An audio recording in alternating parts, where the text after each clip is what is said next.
What is up, guys? Danny this side. So in this video, I'm going to show you how to sync Team and SharePoint to Drive. So first off, head over to Google or any browser, and then in the search bar, type in Microsoft Accounts.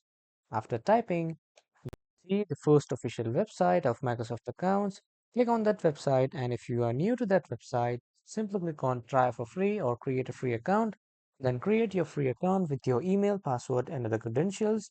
But if you already have an account on Microsoft Accounts, simply click on Sign In, and then you will be automatically signed in to Microsoft Accounts. Now, after coming to the Microsoft accounts, on the left side, you can click on the waffle like icon, which is the app launcher, and then you can launch OneDrive, Team, and SharePoint all in different tabs.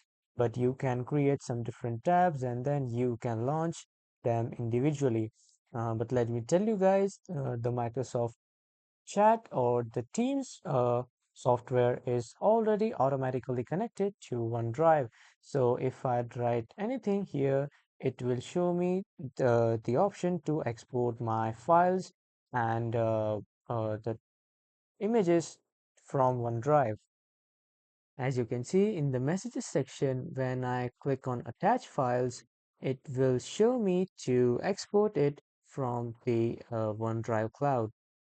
As you can see, attach cloud files. When I'll click on this, I can access all my OneDrive files. So as you can see, the Microsoft Teams is already synced with OneDrive. And if you want to sync the SharePoint, just simply select a document.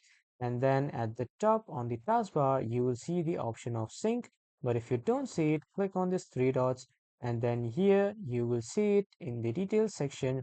Just simply sync it. And when you see the sync option, just simply sync it with your SharePoint, and then you will be able to sync Microsoft Team, Microsoft OneDrive, and Microsoft SharePoint. That was all for this video, everyone. Thank you for watching.